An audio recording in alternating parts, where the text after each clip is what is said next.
Hey! Welcome to the Sisterhood of the Traveling Bantha. We are your hosts, Denise and Rexy, and we are recording with special support from Council Member Mark Collier. And we're broadcasting from our galaxy to yours. May the force be with you. Always.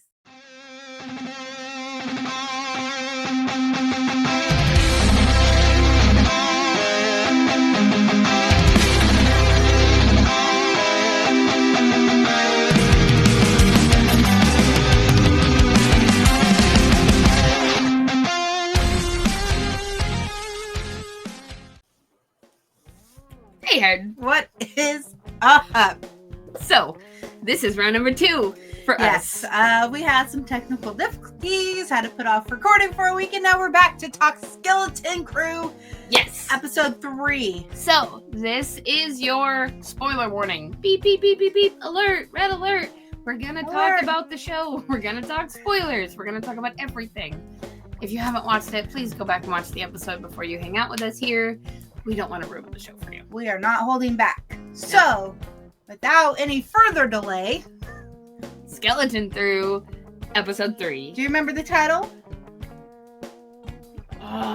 Way out beyond the boundary. That was episode 2 title. Oh, Fluff. Okay. Fluff. Was it? Very interesting. Very interesting. As an astrogation abnormality? Problem. Okay. Problem, yeah. No, apparently I didn't remember anything. That's all right. I always forget too, and then I'm like, I need to look it up. They're such long titles. They really are. But it's cool that they're actual things being said in the episode. Right, so little phrases they actual quotes from the episode. Yeah. So this one, kids are gone. They're on a Portogo. I always want to say Tortuga. I know, because of Pirates Caribbean. Yep. But it's not Tortuga. That's a different freedom. No. No. I don't know. Okay. I don't remember. I'll look up a picture of it though, and I'll drop it right here when I'm editing. So dumb. I have it on our drive. Oh, you have notes? Last week's notes. Okay, well. Because I gave some insight on background. It was Borgo. Borgo. Okay. Port Borg. Why is that hard to say? Borgo? Port Borgo. Borgo's easy to say, but Port Borgo together is hard. Port Borgo. Port Borgo. So Port Borgo. See, it's hard. Port. The B port. Okay. So all right. So we start this episode off. And the security droids on At-Aten kind of suck, along with their government. They're kind of mean.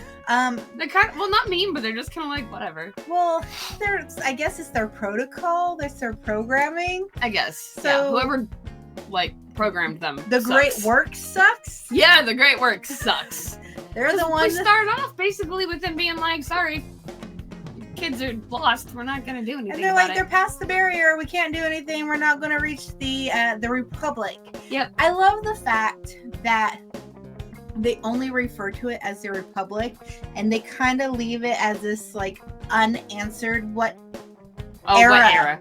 Not High Republic, not the New Republic. Is it the Old Republic? There's so many different. It's not the New Republic, because we learned that later in the episode they had no idea about the Galactic Civil War. Right. We'll talk about that. We had an idea. Remember, we were talking in the second episode. We're like, they don't know anything. But then we get confirmation. Yeah, we definitely. That's what I liked about this episode. It did give us a lot of kind of the things that we speculated. Mm-hmm. It answered several of those questions. Yes, and that was really nice. This was a good. I'm not gonna say it was a good story driven, because it was story and action. This episode had. I feel like this show is more action driven rather than story driven. Yeah. I think we got a good mix of both. It's very different to say the Acolyte. This show is not about so the Acolyte or even Kenobi. We would sit there and discuss in deep all these different theories or philosophical questions. Right. What do you think this means? Could this have led to that? where this show is literally just straightforward adventure. Yeah, it's space adventure. Kids space adventure. And it's so weird because normally on like my personal TikTok, I love to sit there and talk about all these like different like deep connections, and I'm like, there's no like really any like there's not much pondering like especially because the Acolyte, there's so much mystery behind everything. Well, and things were so, because we were in the High Republic, it was so different too. Mm-hmm. So we had that to talk about, like then versus now. With this show, I mean, it literally is just kid adventure show in space. The only speculation you have is like, oh, who is that person? Yeah, right. Oh, we'll find out in a minute. And there's nothing wrong with that. Like, it's super fun. And because of that, I kind of like that we have kind of gone back to this more simplistic Star Wars. Yeah. Like the original trilogy, where it's just have a good time. It's have a good time. Don't think too deep into it. Have fun. Yep. Like, which I think is definitely what Star Wars needs. Star Wars needs like just a fresh injection. And these kids might be a fresh injection into the world, and hopefully because of that they'll grab some new fans, maybe get some kids interested in it, because hey, this isn't just heavy politics that I don't care about. This is fun. And see, you don't care. I love the politics side of it. I'm talking I know. like a, but like, like Owen's not going to want to sit through like tons and tons of exposition, but I bet he's having a blast with this show, right? Yes, and that's what's really fun is I'm seeing a lot of like friends so a lot of our friends have children kind of close to the same age as my kid. My kid's 13, so a lot of them have children between like 7 and like 16. Yeah. And they're talking about how they're watching this as a family. Yeah. They're having fun. Like, this is the show that their kids are starting to have interest in. So they get to have that bonding time. Like they get to share that joy of their fandom with their child. Even I'm going to pull this up because I don't want you to see the spoilers in the chat group. Yep. I will look. Because this was posted on Discord in our skeleton group. Okay. Yeah, I've been avoiding that. We have not been able to get our internet to work. Eric finally fixed it, but we couldn't get our internet to work at all, so I haven't been able to watch the episode. So episode 4. Phil, shout out to Phil, was talking to his aunt, and they said, oh, it's they were talking about how it's this like straight out of the Goonies, it's stuff that we grew up with. Yeah. And they're like, it sounds so awesome. And so now it's like getting other people interested in it, because it sounds like the aunt has never really understood the whole Star Wars concept. I think people hear Star Wars and they have a thing in their head. Even though really the franchise has branched out so much by now, people have in their head an idea of what Star Wars is. And so to hear that people who maybe have never ever been interested are now like, I kind of want to watch that. Let's check it out. Like, and that's like one of us. Refreshing. Be one of us. And it's refreshing because like Owen, he's like, yeah, I like this character, I like this, but this show, he's like, he was trying to steal some of my action, like my pops from Skeleton Crew. He's like, this is now mine, Mom. I'm like, no. We can get you your own. With Dad stays on my shelf. But so with that said, this kid adventure, things go crazy this like episode for the kids. Yeah, they do. And and we find out more about our hooded friend, Jod. Jod. Yeah. So the Jedi. Wim was very, very persistent that he was a Jedi. He never said, no, I'm not. He's like, I loved how he kept saying, or so he would say something, or Wim would be like, yeah, that's a Jedi thing. And he's like, yeah. Totally. Or like, but like Fern was so skeptical. Right. She's like, so was KB. But you can see her hanging back and just being like, watching him. KB is more of a, I'm going to observe from the background, where Fern was like, because they wanted to get Smee. They could not leave the port with Smee, because that's where it ended, was we didn't know where Smee was at the end of episode 2. Nope. And so they're like, we have to go back. We can't leave him behind. And she's Fern is just like adamant. She's like, whatever. Like, I don't know. You're do what I say. Like, so, I'm the captain. I don't trust you. You're shady. Fern was like, so John was like, it's just a droid. It doesn't matter. And Fern was like, isn't it a Jedi saying no, leave no man behind? Yep. And he's like, well, it's a droid. And she's like, well, he's like, you can see him going, damn it, he's kid. Like, yes, like, that is a Jedi thing. The Jedi say. Yeah, we don't. You stay here where it's safe. I'll go. But I was glad. It's like right in that moment, if you had any doubts, you're like, yeah, this fool is not a Jedi. Oh. Whatever you are. None. But like, so he goes to get Smee. Yep. And the kids are trying to figure out what they want to do. Like, they're like, should we trust him? Should we bring Jod back with us? And like, Wim is still like, no, he's a Jedi. And he just wants that so bad. He does. He's such a dreamer. That he is willing to see it in this person who is not remotely what he wants it to be. But he's willing to, like, he's got some imagination going on over here. He's such this believer of Jedi. And because we think that it takes place so far, like, in the past, where Jedi were very revered. Right, you're talking about, like, High Republic time. Even Old Republic. Golden. Yeah. Old Republic, High Republic. That was golden age for the Jedi. Like, they were very respected. Didn't know about the whole Order 66 and the fall of it and how the Jedi were during those times, like, the Jedi were very in the galaxy, like, with the people, like, not so much set apart.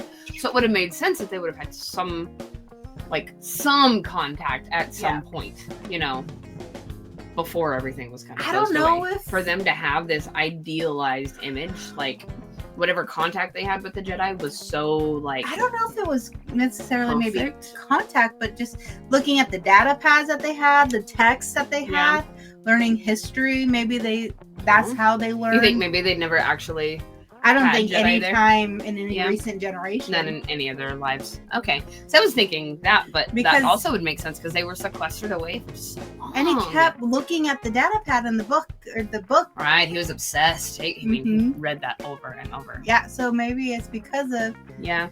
And even then, it did seem like Wim was kind of all the kids, or even at the school, like, one of the few that actually still kind of idolize these Jedis. Right. Seemed like everybody else is kind of like more of an afterthought. Right. They're a legend or something, right? Like, they're a thing in our history that is revered or whatever. Yeah.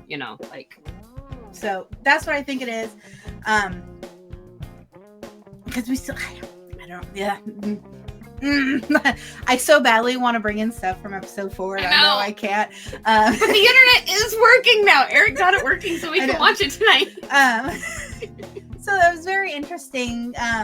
But I was so glad when Jod went to go back to get Smee. Yes. That the kids sat there, and I was so glad that KB started to actually kind of stand up a little bit to Fern. And she's like, well, he has got us this far. Maybe he can get us home. He did help us get out. Mm-hmm.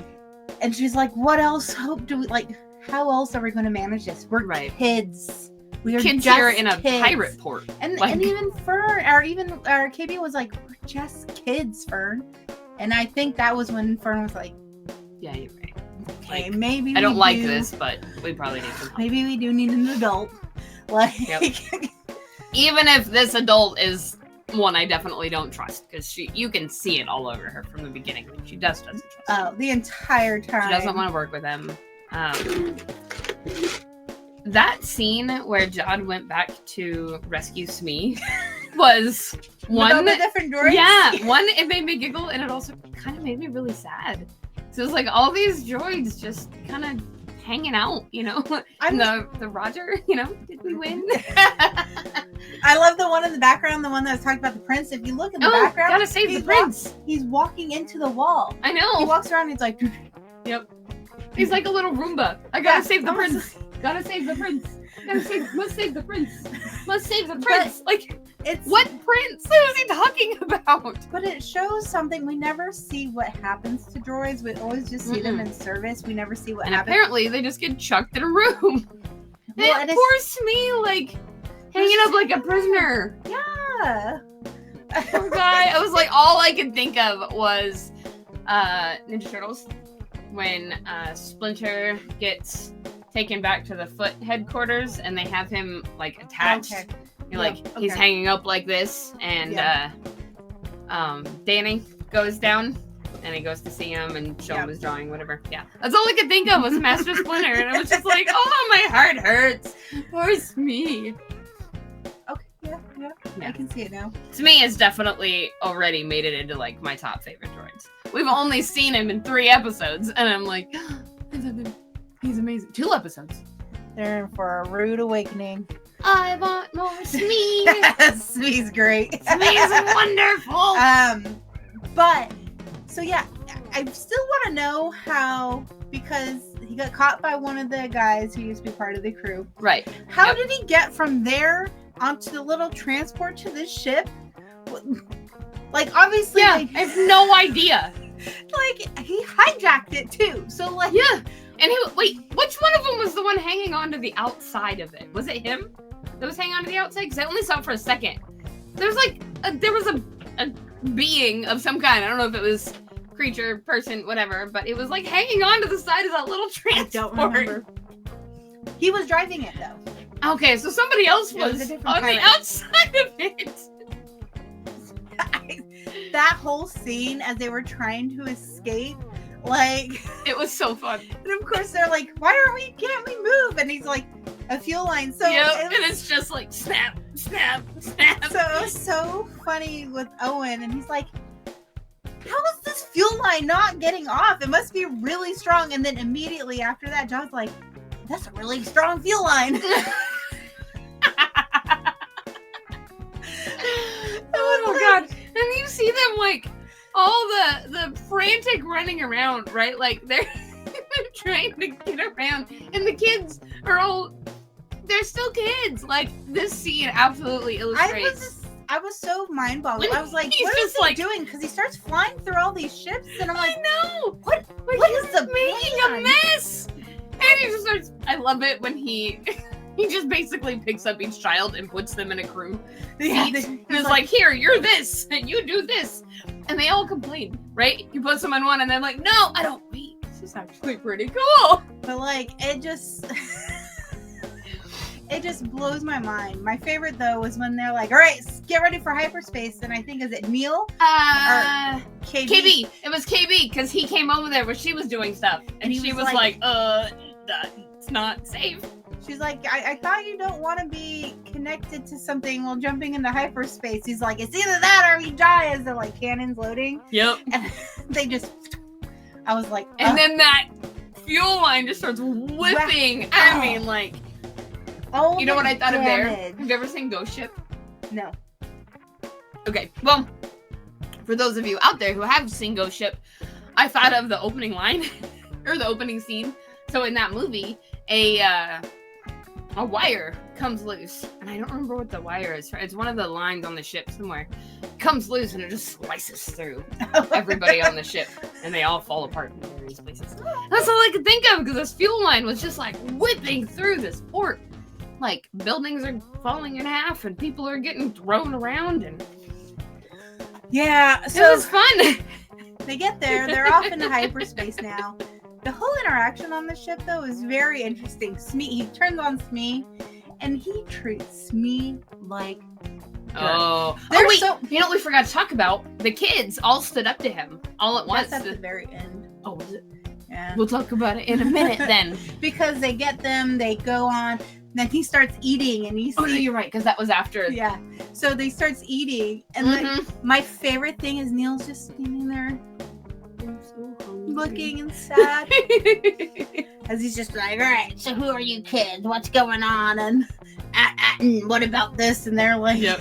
They're all just staring at him eating because they're starving. And then he puts it down. He's like, there's more food, and they're like, ah! And they run. Yep. And that's when he tosses the bowl to like Smee, like put it away. Clean and this. he's like, yep. Not no service droid. Like, and the way, oh god, I love the way he like stood up and towered. Yeah, so makes me so happy. That was the episode where they. Was that 2? No, so episode 3. Was it in 3 where he like stands up like that and towers over? So John? He was asking, because John was asking where the kids were from and all this stuff, and he's like, the kids are from somewhere. And that's all you're gonna. And he's like, that's right.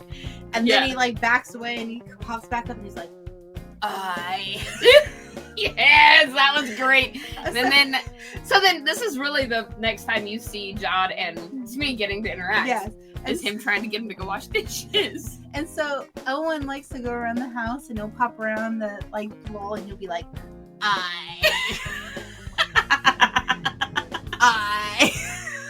That's delightful.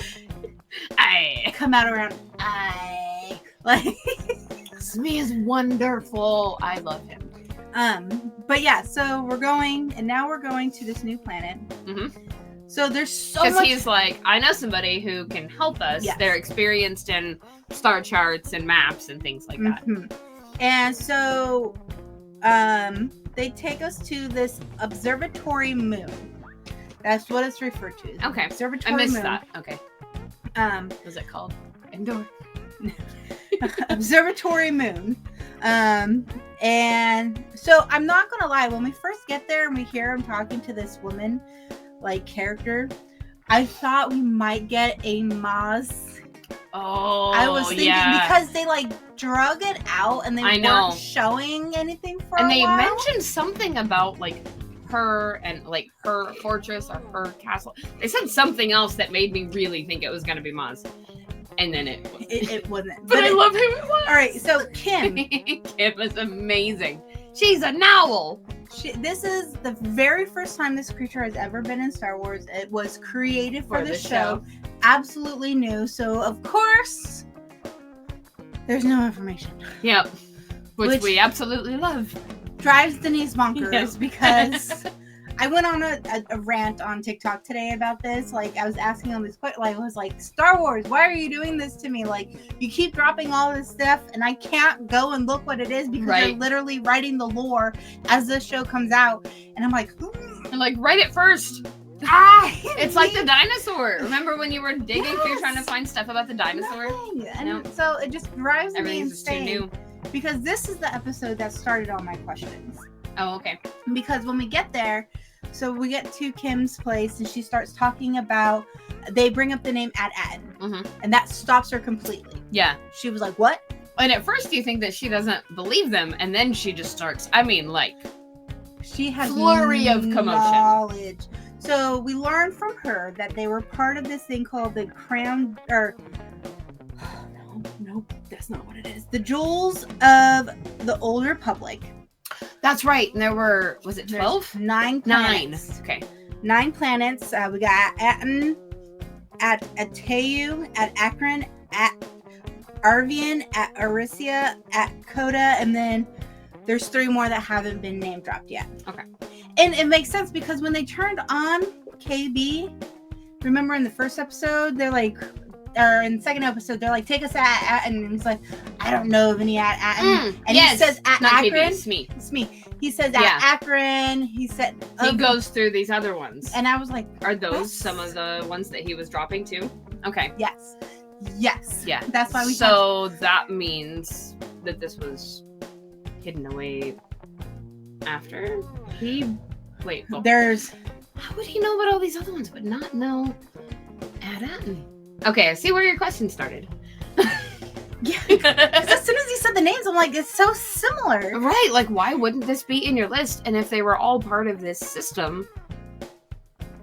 Yeah, so we learned that these are the Jewels of the Old Republic. It was a group of 9 planets that were hidden before the New Republic era, which is, I think, tied into the High Republic era.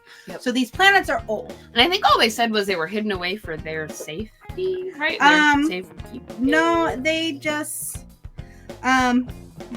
said they were hidden long before the New Republic era. Most of the planets were destroyed, with only At-Aten said to be remaining. Over time, it acquired the legendary status. Okay. So it didn't say why they hid it yet, though? Okay. No. Okay. No. So I was like, what is this? Like, so... I could have sworn they said something about hiding it away for safety. And I was thinking safety of people, but maybe I made that part up. Maybe, but that's all, like... I know we don't know, like, a specific, this is the thing yet, but I thought that they had said something about keeping somebody or something safe.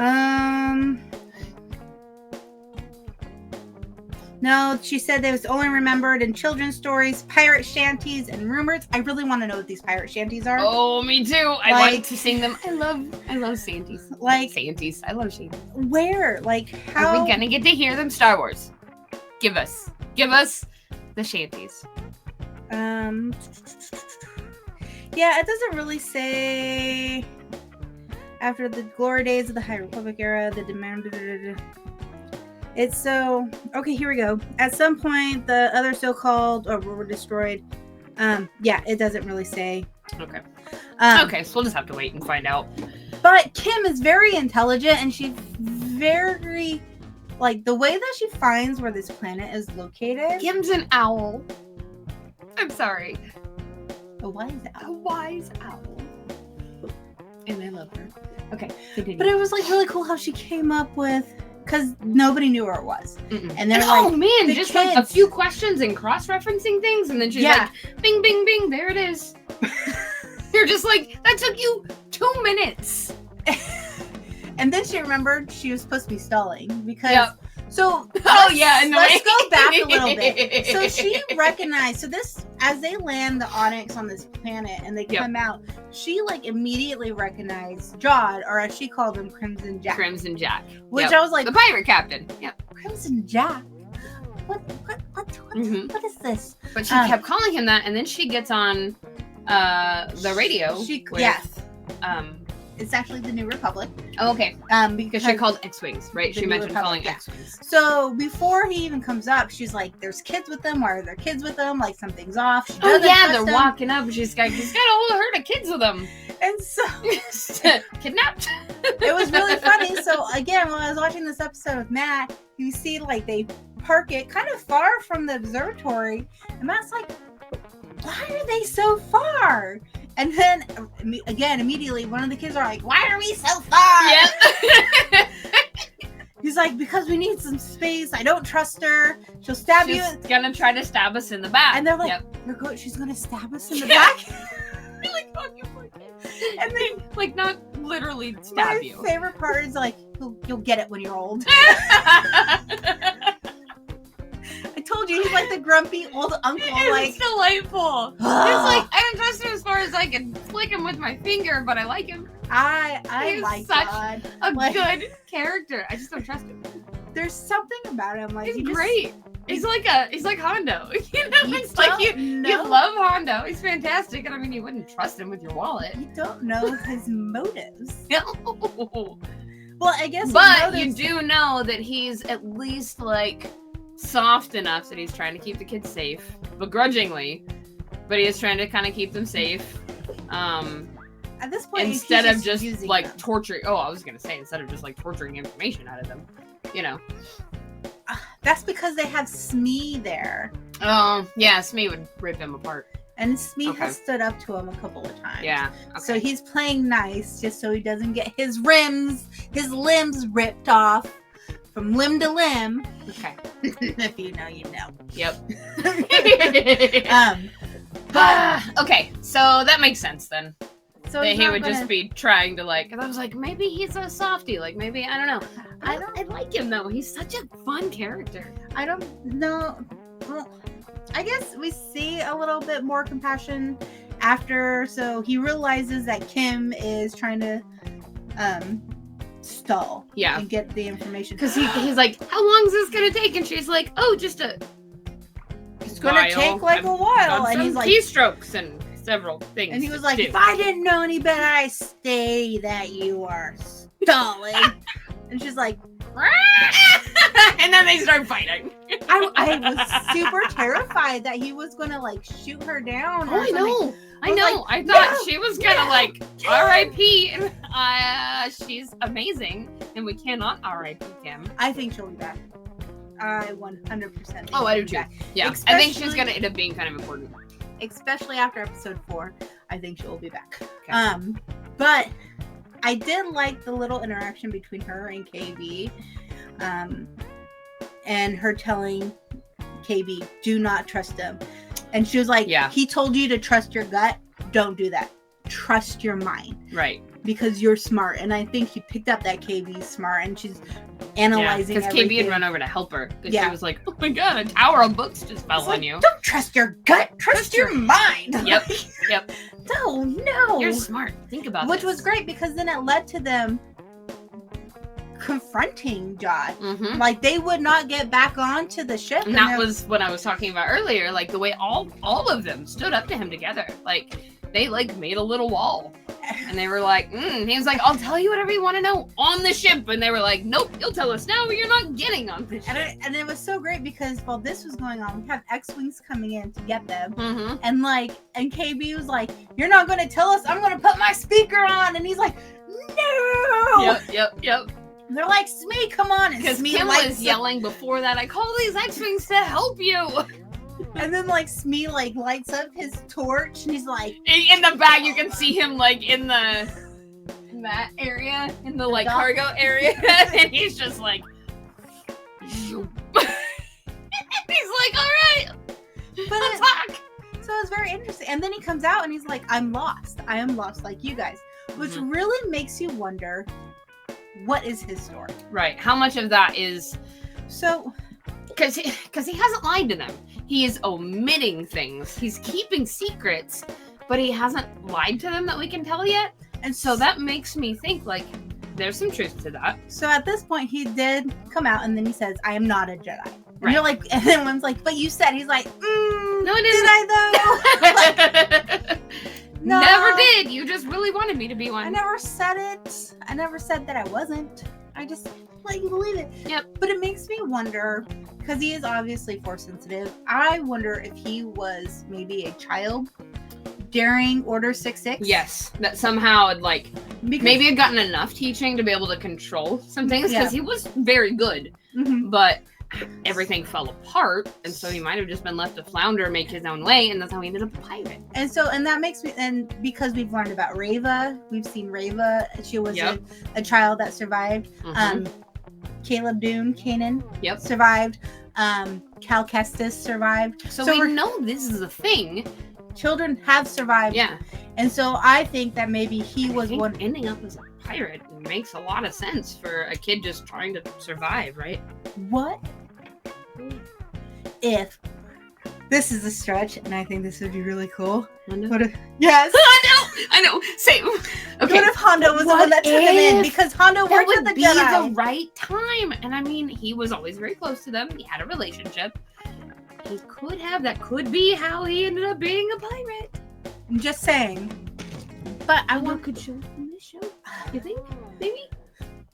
I would so badly. I want him. We have him. We got love Hondo, man. Star Wars. Happen. Come on. He's you part know of we want to just give it to us. Ride at Disneyland. Right. Put him in your shows. We want more Hondo. So maybe we can get very lucky, and Hondo could show up. I would die happy. Oh yeah. But yeah. So I really want to know kind of what happened there. Mm-hmm. And how he was force sensitive, because he is older. I think he is 50, and that would put him as a kid during that time period. Mm-hmm. Even he could have even just been a youngling. Yeah, maybe not actually made it into any kind of training, just been around the temple, and started before becoming an actual Padawan. They had all those classes, and they would sometimes take them to do in the books we learned that they would take the younglings and the Padawan field trip type things. Yeah, and to take aid to planets and take resources, medical supplies to planets. Mm-hmm. We learned that in Brotherhood. Mm-hmm. Because Anakin had a bunch of them as they were taking supplies to a planet. Yeah. So it could have been a situation like that where he got exposed to some things, but never, was just too young when Order 66 happened. And they could have been off-world on a mission doing something, and because they would have gotten word, obviously this is happening all around the galaxy. Maybe, and that's Hondo is a softie for kids. He is. We've seen that over and over and over again. Yeah. And so it's not a far stretch to think that, somebody would have encountered him, or one of his crew may have and been like, the boss would probably want to see this kid. Can use him to get into small spaces. Yep. Nice galaxy reference. Nice Guardians reference. Yeah. So I want to know, and so when he said I'm lost like you guys, that's kind of where my mind went, was he became a kid that got lost out in space and had to just survive. Never really known what to do other than be a pirate. Is him partnering with them kind of his way to save himself also? help those kids in a way that he never maybe got help to try to find, but it also saving them just really wants the treasure. I would say, but also saving them would get him an reward. Yeah. So he wants credits. He's like, let's cut a deal. And this is a win-win-win-win-win. So he finally gets the kids, and I love the fact that they get on there. My favorite, and he tells Neil to fly this ship, and everybody's like, Neil? Because we've also established by this point that Neil's kind of a scaredy cat. Yep. He's not the bravest, which is all right. Everybody, like, it's a very eclectic group of kids. Not everybody's going to be Everybody has their strengths in this group. Neil being brave is not his strength, which is fine. He has compassion and kindness and this hopefulness, and that's Neil, and that's what we love. And he's like, all right, let's just fly and invade. It was so cute. Oh my gosh.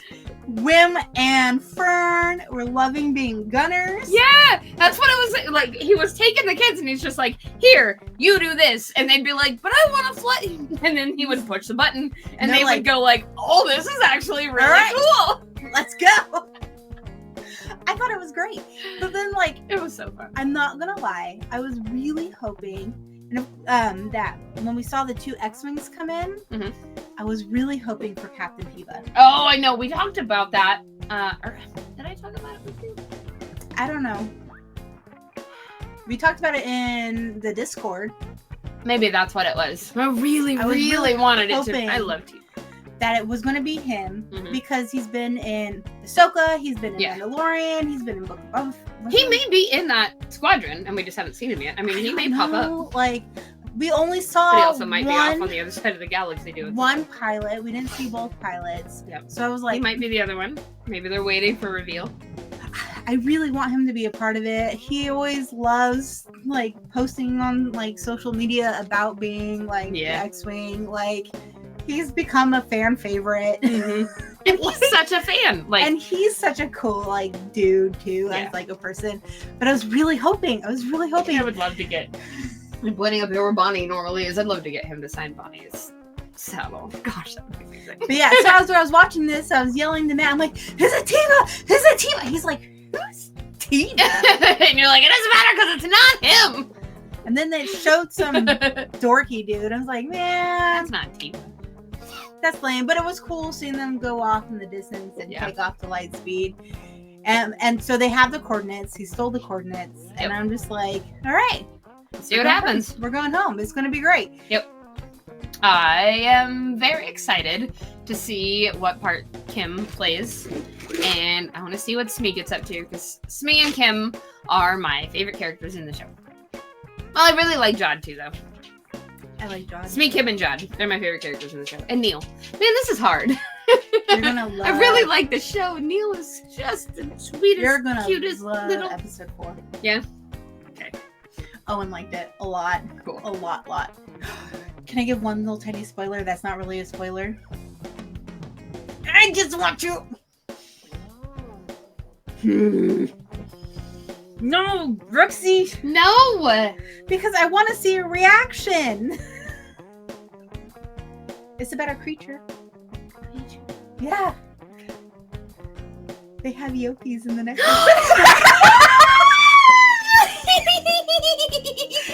It's not really a spoiler, so like it's a creature that already exists. We're so excited! We haven't seen my Eopie since Kenobi. I know. Yeah. So there, I just wanted to see that reaction. Worth it. I'm so excited. Worth it. Okay. So I do have excited. I do have some fun facts for you. Yeah, give me. Okay. All right. Jod's alias, Crimson Jack, is an old pirate that first appeared in the Star Wars Marvel run, so a comic run. Okay. In an issue published on October of 1977, issue number 7. So this is like a callback to like old comics. And that was where he was. He was just in a comic run. Yeah. Yeah. In a more 70s. modern version of Crimson Jack has appeared in recent comics who bears no resemblance of Jod. Oh, okay. Indicating Jod has a habit of not telling people who he actually is. So he's maybe That's what Crimson Jack looks like. Okay. That's John. Yeah, okay. So maybe he has just found an alias of somebody that he's like, I'm just gonna adopt this. Well, then, So that's very likely. how do we know that John's even his real name? Because we know nothing. We've had Captain Silvo, we've had Crimson Jack, and we've had John. Right. Kim is an all new species that has yet to be named. Oh, okay. I was gonna ask if we knew what she was. So, did you pick up on while the kids were sleeping? Did you pick up on the snore from Neil? Oh my god! Yes. Did you like my impression? I can't do it now. I've got my lip ring mine.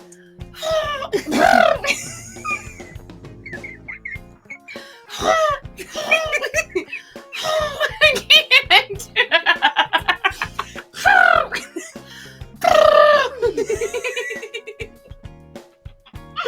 It was so great.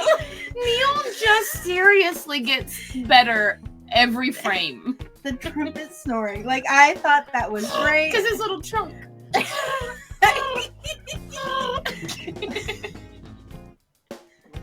Somebody out there, I bet one of you guys can do an impression and we want to hear it. So, also one more fun fact. I'll send you screenshots so you can put these up too. Okay. The New Republic X-Wing scene in this episode have a visibly different set of cannons on their lower wingtips to allow for ion weaponry, which was not usually seen on Rebel military versions of the craft.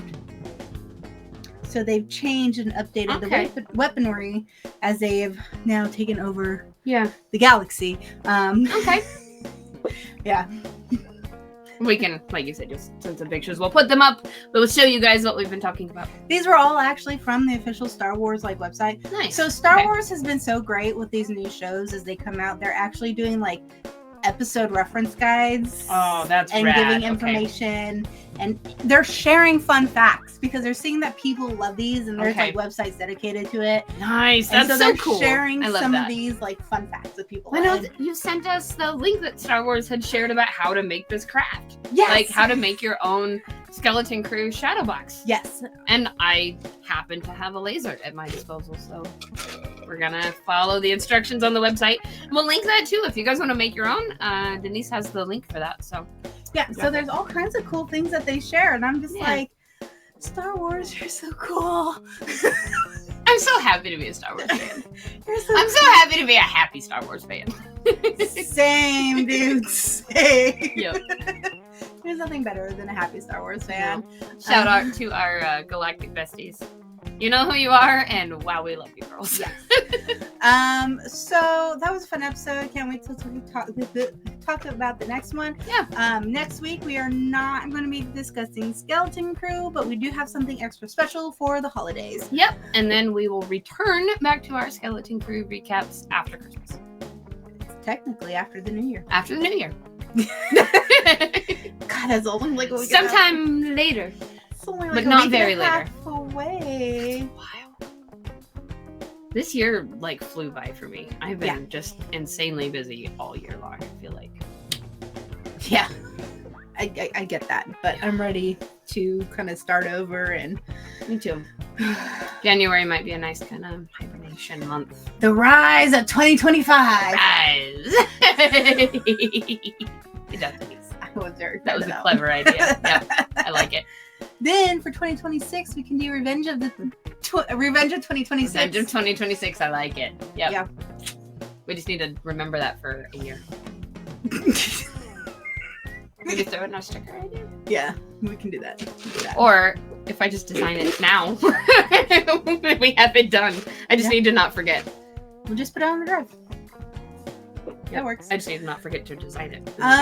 Yeah, so we had fun talking. Hop onto our Discord. Talk about it with us. Leave us some comments. If you want to send us a video of your best Neil trumpet snore.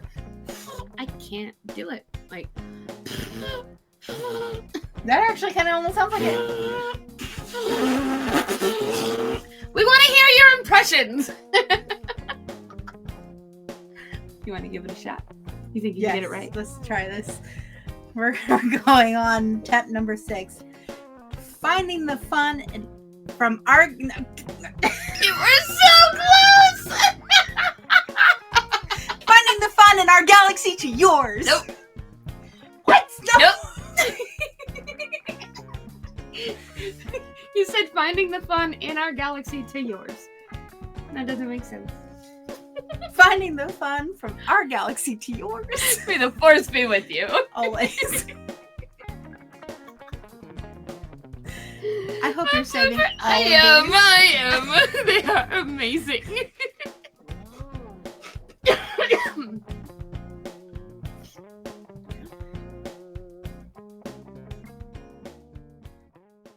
Thank you for listening to Sisterhood of the Traveling Bantha, written and produced by Denise McKay.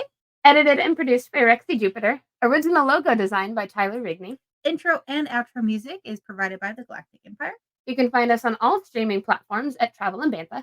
And join our Discord for fun-filled galaxy chats. You can also sign up for our Patreon starting at just $3. You get exclusive episodes, merch, behind the scenes, and more. And a special thanks to all our Jedi Knight members and higher. We have Rooney, Michael Beavers, Mark Collier, and James Peake. From our galaxy to yours. May the force be with you. Always.